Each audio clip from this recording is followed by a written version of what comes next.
between the warriors engaged in grueling battles and the continuous bloodshed that is splattered across the battlefield, Vagabond spins a tale that chronicles on its people's relationship with choice and purpose, and how their lives are largely shaped by these two recurring elements of the story. As readers are quick to notice from its beginning chapters, Vagabond takes place in a contrasted world that pulls no punches in its barbarity, and yet there lies an alluring beauty that not only arises from its artwork, but through its seamless dialogue, varying from sentimental to deeply profound, or at times a mixture of both. However, I believe this manga truly shines as a thematic masterpiece through its worldview on fate and purpose, and how it manifests in its two main characters and the paths they embark on that reveal an intimate portrayal of the human condition. The desire to be strong has been ingrained in Shinmen Takeso's existence at an early age, due to his father's constant hammering of the importance of reaching that goal, and from there on out, Takeso decided to make a decision that would shape the trajectory of his future years. Being free from following societal norms and having the responsibility of being in charge of the direction of his own life is something that was forced upon Takeso to the utmost degree at a young age, for not only was his goal of being the strongest, and by extension himself, wasn't well understood by those who lived in the same village that he did, but also his decision to reject the villagers before they rejected him was for him to reduce the hurdles on his journey with the sword, and as such, his relationship with his craft grew deeper and deeper, to the point where it became the crux of his whole being. But deciding to commit to the sword has led him down to a pathway of an insurmountable feeling of disillusionment and anguish that plagues his journey, due to realizing it carved an empty, gaping hole in his heart that cannot be easily filled.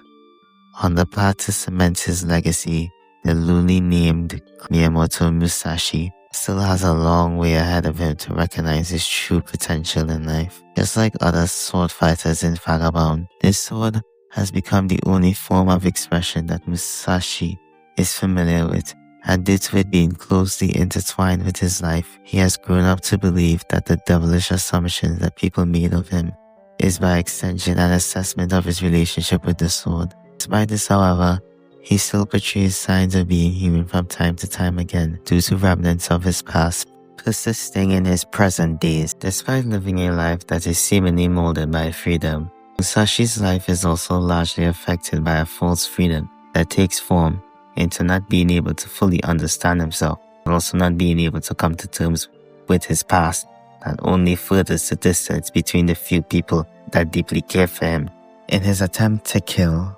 Sekishi Shayagyu, who was an extraordinarily strong person in his prime, Musashi ends up recognizing the value of the word invincible, and ends up confronting his own mortality by asking himself what it means to be truly invincible. Given that his father was deadly terrified once reaching that stage of invincibility, it brings a question of whether his pursuit of strength really made him a stronger person in a traditional external manner, or whether the journey towards reaching that state of invincibility, an attempt on his part to conceal whatever insecurities or fears that plagued his life, and if him truly succeeding in his goal of being strong meant not opening his heart up for anyone. Learning that the word invincible meant nothing to one of the strongest people in the world further befuddles Musashi, for considering that the concept of invincible and being the strongest seems so interconnected in his eyes that it is almost impossible to achieve one without gaining the other. If he ever achieved his goal of being the strongest, would he be invincible to others who walked the same path as he did? Or would he be invincible to his own internal feelings and struggles? Not only do these litanies of questions that are posed upon him further challenge his philosophy of being strong, which largely consisted of, if I defeat the person stronger than me, then I will get stronger, but also complicates Musashi's understanding of his purpose in this world. Despite being heavily isolated from others for most of his life, it's within finding kindred spirit that the lone samurai can rediscover and explore several aspects about himself of which he was not previously aware of. The lingering hatred that persisted for his father ends up taking root in himself more than once, and it is only by finding people who have a similar personality type towards him does he become acutely aware of the cycle of hatred that has festered on in him through one of the most powerful scenes in the manga. Through self-introspection, Musashi discovers that while his past has shaped him into the very person that he is at the moment, it is not enough to fully describe or capture the essence of the kind of person that he could be in the future. The resentment that festered within his heart for so many years prevented him from gaining the autonomy of a much-needed self-discovery and lesson in letting go. Now taking the steps to properly confront the demons of his past, he's able to take the new steps in his life to carve a more meaningful path in his future. But there's a flip side to this coin of benefits. It's within this realization that he must now come to terms with this spiral of death and killing he's perpetuated on for so long, and forced to confront the anguish and weight of his previous actions. Although his growing empathy makes him more aware of the value of life itself, it also increases his awareness of the long-term effects of his actions that afflicted others in the lives that he ended. But as Takan is keen to observe, Musashi's growing empathy of those around him is a sign of him being strong now. And so it begs the question of if what Takun says is true, and has Musashi already achieved his goal, and if so, what is he left to do now if this newly acquired strength he has now might not require him to use his sword? The sacred object that meant the most to him, even if he admits that it didn't give him any meaningful experience at first. Giving up the sword would be giving up himself as a person for his ambitions, worth, previous beliefs, comfort zone, and predetermined destiny all lied on that sword. And so if he decided to do so, what would await him now? It's within one of the darkest recessions of his life that Musashi is reminded of the coexistence of fate and free will within the world, and that it allows us to be reminded of the freedom that one possesses, that he and everyone else in this world exists to make choices. We must continue making them in order to move forward. As humans, we are prone to sin and fall into steep holes that seem impossible to get out of, which gives us the notion that it's not worth trying to make sense out of it or a difference. However, through life's unpredictability and a bit of searching on our end, can be a path for us to take full advantage of, but it's in this path where we need to take the journey of self-improvement to fully reap the benefits of it. Armed with this newfound knowledge, Musashi is paralyzed with an inner turmoil in his soul about his path in life to choose. Should he stick with what he knows and make use of that in any way that he can? Should he enter into the unknown path that lies before him and attempt to discover a meaningful purpose for himself?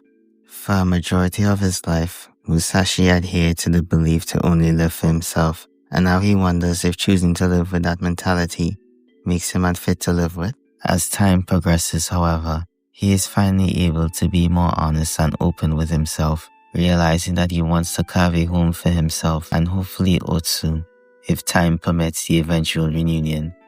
despite the thought of finding one being previously buried deep within his mind. The world expresses its infinite ties into newfound freedom by displaying how vast and expansive it could be, and that there are multiple directions that exist to be taken. Limiting himself to one world made Musashi a finite human being, because he limited his options of what he could be in the future. It's within the newfound faith and confidence that Musashi rediscovers is he now able to make use of his newfound journey and the power he has within it. Now being able to gain a further profound realization of his emotions and subject matter on a much broader scope seemed alien to him at first, and be able to make significant progress in life for the better even if he does not have everything figured out. He's now able to make meaning out of the things that seem meaningless when he's able to use the experience of the sword to help those for whom are in a seemingly escapable spiral of death to live existences worth surviving.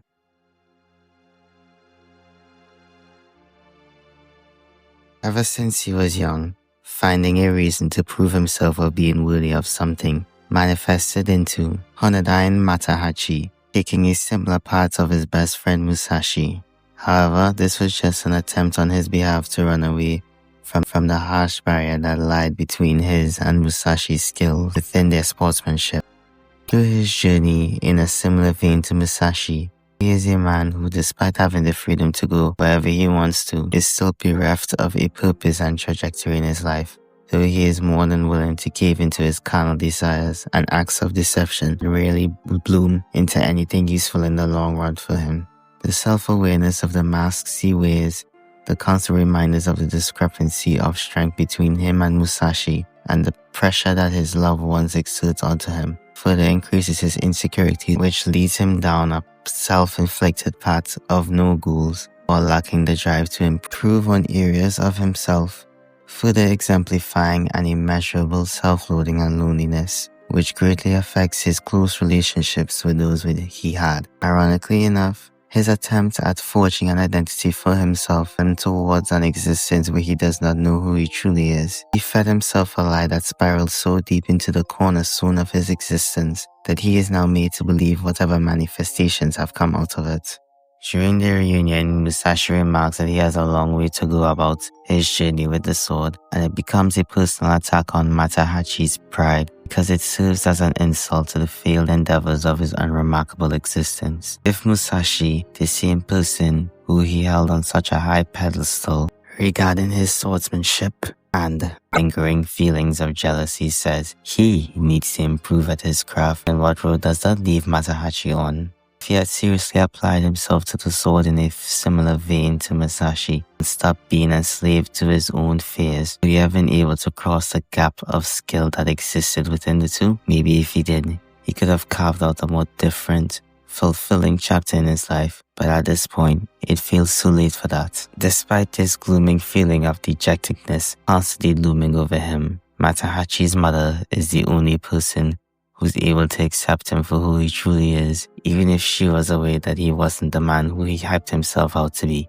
Holding on to the belief that due to the fact that he was alive, but alone as a young boy, meant that there was always going to be a better path for him in life to choose, and she held on to this belief until the day she died, imparting her final words onto him. Much like Musashi, he carried on the belief that the magnitude of his flaws as a human being, something that he could not atone for, due to the sheer amount of long-term effects of his mistakes had not only on himself, but to those around him, thus causing him to fall into a limbo state of mind regarding the future direction of his life. However, despite going through several life or death situations, whether they were self-inflicted or not, he's still alive despite it all, and that could be seen as an opportunity to start a new path. And although this path is unclear and will possibly be filled with challenges for him, it can act as a launching pad for him to finally stop being burdened by ever-growing feelings of self-loathing, worthlessness, and constantly living in someone else's shadows, and making the executive decision to live a life that, while wasn't planned, does lead to an opportunity for transparency within himself. Although their journeys have not reached a conclusion as of writing, Vagabond is able to weave enough of an engrossing tale of the paths of the two samurai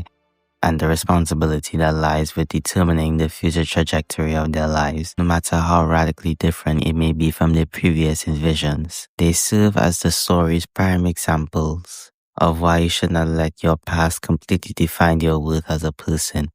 and instead should use your trials and tribulations from it as a learning experience to transform into the type of person that you could be.